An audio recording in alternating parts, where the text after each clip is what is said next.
Hola, estimados alumnos. El día de hoy les voy a explicar cómo seleccionar las fuentes de calidad para una buena investigación. Para seleccionar las fuentes de calidad, ya debemos hacernos la siguiente pregunta. ¿Qué tipo de fuente de información conoces? ¿Qué características crees que debe tener una fuente para que sea considerada de calidad? Entonces, en esta presentación yo les voy a dar las respuestas a estas preguntas. Pasamos a la primera, ¿ya? El criterio de validez. Cuando hablamos del criterio de validez nos referimos a que si la información que estamos buscando o la que estamos encontrando se relaciona o no con nuestro objetivo de investigación.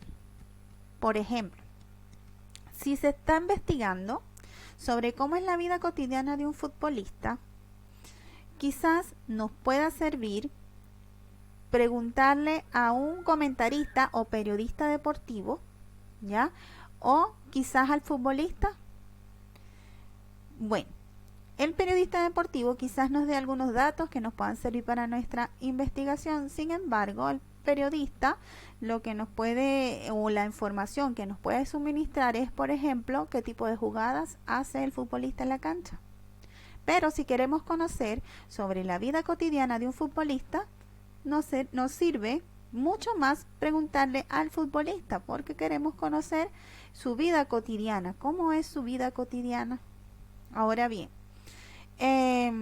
debemos tener en cuenta, ¿ya?, que la información que buscamos se debe relacionar directamente con lo que queremos saber.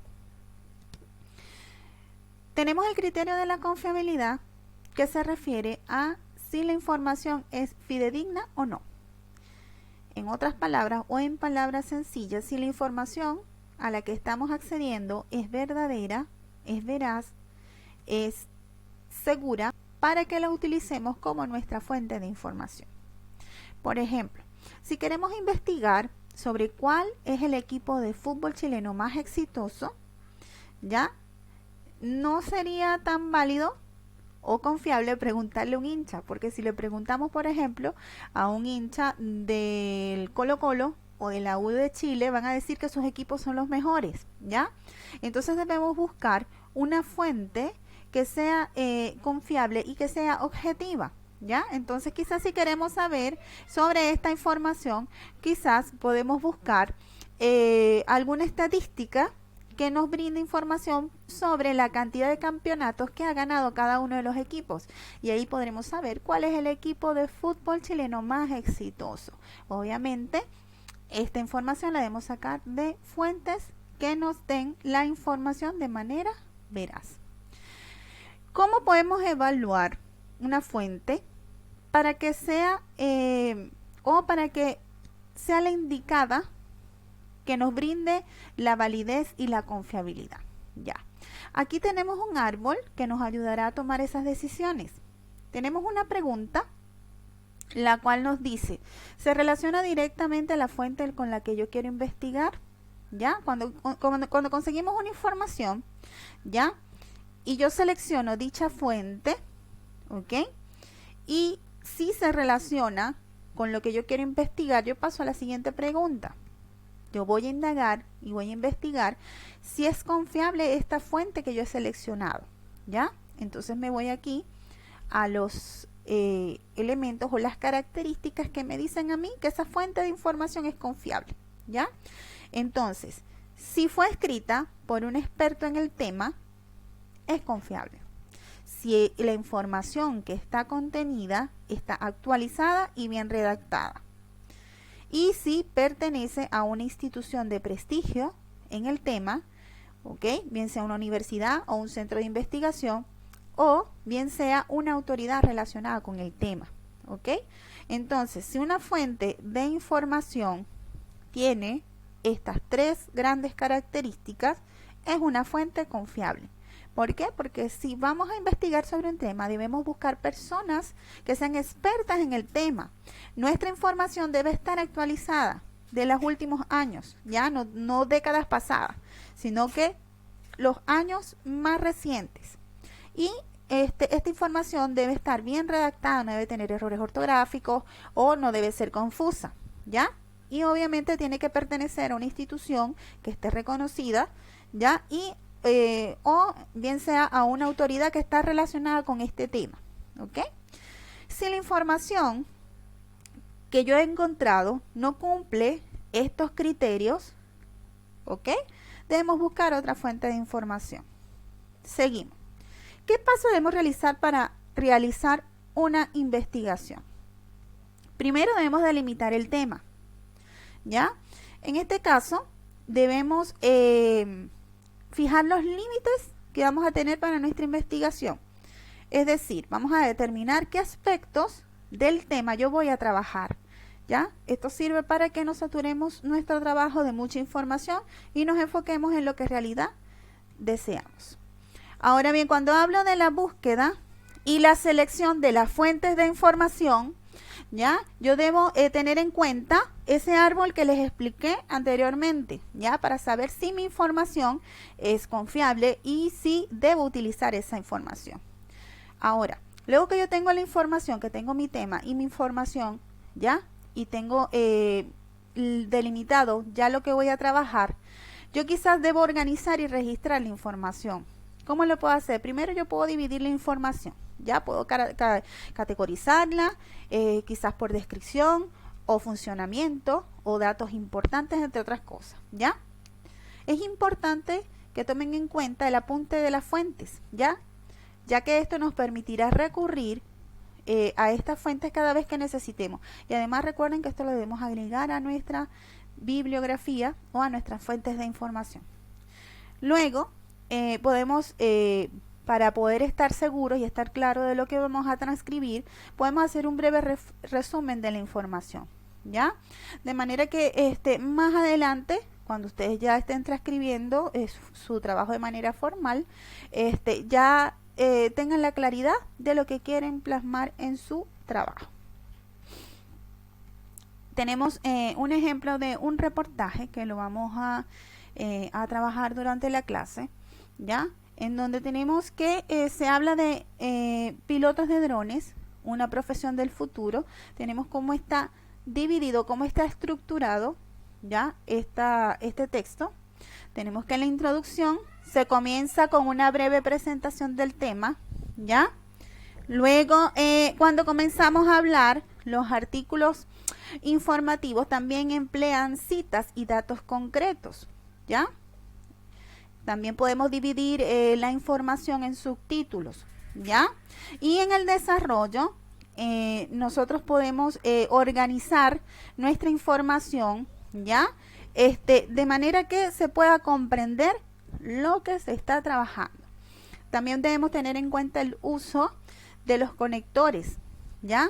Porque esto nos va a ayudar a expresar de manera correcta nuestras ideas y a no repetir constantemente las mismas palabras. Y muy importante, en la conclusión se van a retomar y sintetizar las ideas principales, ¿ya? En donde se van a expresar la importancia del tema, ¿ya? O se va a enfocar en lo más importante del tema.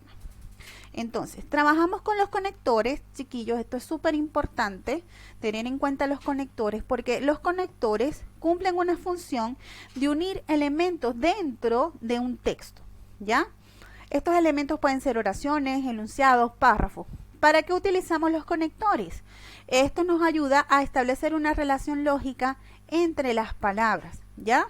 Nos enseña primero a señalar de qué manera dos ideas están relacionadas entre sí, ¿ya?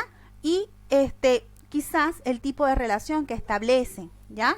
Ahora bien, tenemos diferentes tipos de conectores. Hay muchísimos, sin embargo, y acá yo les voy a facilitar algunos, ¿ya? Tenemos los conectores de oposición, los cuales vinculan dos enunciados de tal manera que se presentan como una oposición o restricción, ¿ya? Quizás lo podamos utilizar como alguna conclusión a la que queremos llegar, ya, o a unos datos que queremos resaltar. Ya tenemos los adversativos, los concesivos y los de contraste, ya que los podemos ocupar para poder enlazar estas ideas que queremos destacar. Tenemos los conectores de causa y efecto o causa y consecuencia, ¿ya? Que los cuales lo utilizamos para insertar en el texto una relación lógica o causal entre dos elementos, ¿ya? Entonces tenemos los causales y los consecutivos. Seguimos. Debemos tener en cuenta también el uso de los signos de puntuación. En este caso, ya yo les destaco el uso de los dos puntos, ¿ya? Que los utilizamos para anunciar una enumeración, para finalizar una enumeración. Quizás lo utilicemos antes de una cita o luego de formular un saludo. Ahora, para nuestro trabajo de investigación debemos tener en cuenta los siguientes indicadores, ¿ya? Primero, debemos utilizar un lenguaje formal, ¿ya? Ya que este artículo o esta información va a llegar a todo tipo de público, ¿ya? Debemos cuidar la ortografía, escribir correctamente las palabras, ocupar correctamente las tildes, ¿ya? Debemos verificar si las palabras están bien escritas. También debemos adecuar el texto al destinatario, de manera que podemos utilizar un lenguaje sencillo y claro para que los lectores comprendan nuestra información. Ahora bien, el lenguaje debe ser preciso, debe ser formal, ¿ok? No debemos utilizar palabras quizás no podemos utilizar en un lenguaje coloquial y debemos evitar los modismos, ¿ok? También cuidamos nuestra redacción cuando utilizamos conectores variados, ¿ok? Y cuando organizamos de manera lógica nuestras ideas. Aquí yo les voy a explicar cómo podemos citar una información. Ya tenemos dos tipos de citas. Tenemos las citas textuales y las citas las cuales pueden ser indirectas, ¿ok?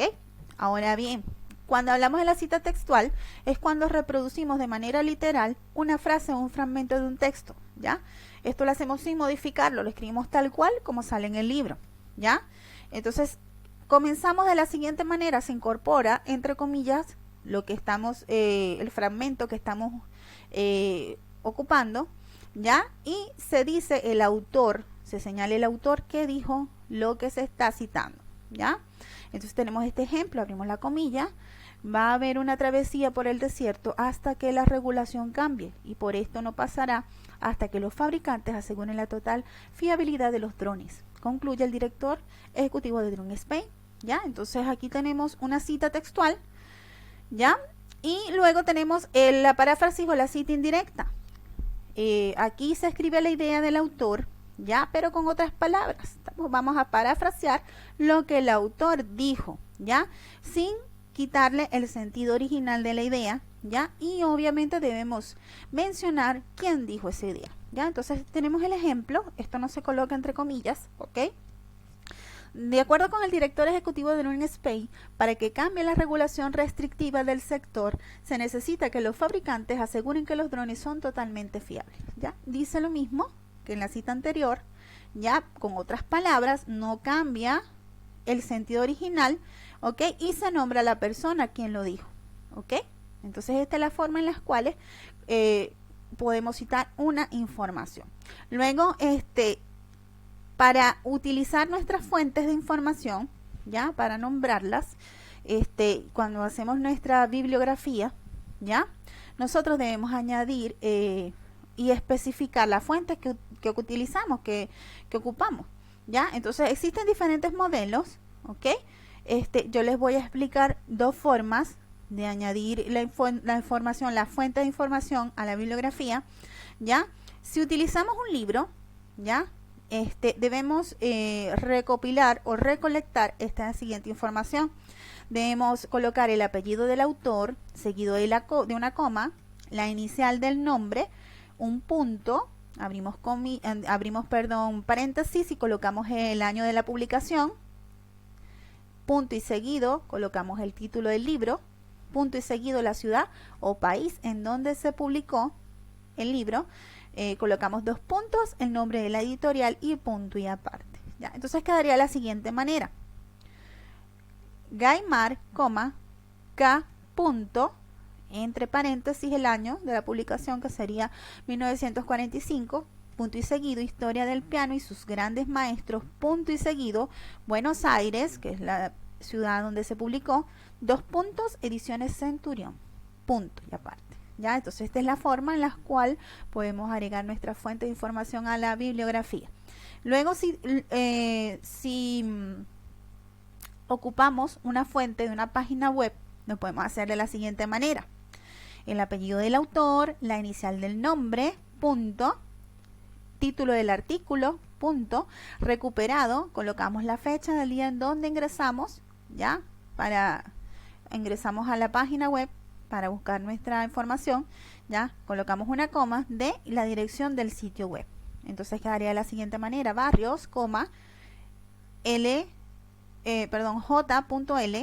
punto y seguido, breve historia del piano, punto, recuperado el 4 de mayo del 2016, ¿ya? Coma, de 2 puntos, colocamos tal cual como está la dirección de la página web. Entonces, esta es la forma cómo podemos nosotros registrar nuestras fuentes en la bibliografía. Entonces, queridos alumnos, nos vemos el próximo video. Espero que hayan comprendido. Hasta pronto.